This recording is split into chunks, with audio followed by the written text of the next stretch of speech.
What's going on, guys? I'm Shane, and this is Spare Change. In for a review today, we have Mortal Engines on 4K Blu-ray.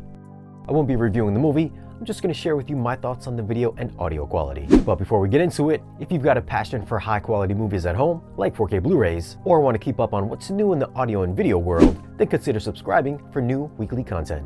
Alright, now for a few tech specs. The movie was shot in 8K, it's got a 4K DI, it's rated PG-13, runtime is 128 minutes, aspect ratio is 239:1, so there are black bars if you're watching on a television. Okay, the movie was shot in 8K, and it's got a 4K digital intermediate.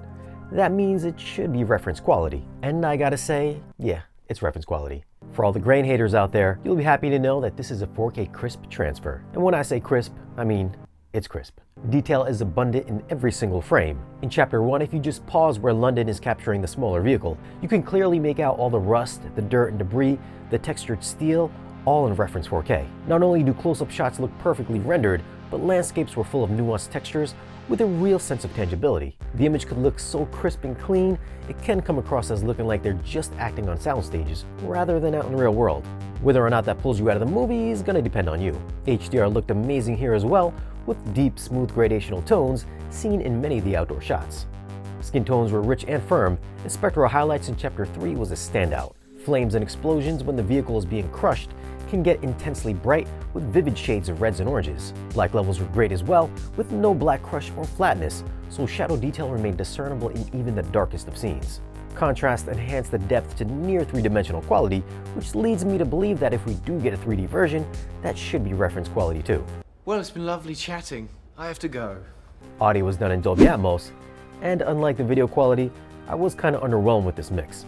I was expecting more aggressive overhead usage, seeing as there are tons of planes and things whizzing around above your head, but I found effects would only come through in the lower channels. If this was just the 7.1 mix, then it'd be much more effective, but since it is Atmos, I just wanted a lot more up top. That's not to say nothing is happening up there. I did take a note in Chapter 6 when it appears that a vehicle is driving above the heads of the characters when they're underground, and there's some light effects when planes pass by overhead. I did have to stick my head up to the height speakers just to be sure they were actually on. Bass response was disappointing as well, seeing how we have massive vehicles driving around with almost nothing to convey the size except for the visuals. There was some low-end extension, but then there was a gap of nothingness in the mid-bass region, so explosions just didn't have the impact as you might expect. And coming from listening to Aquaman, this mix would rank at the bottom.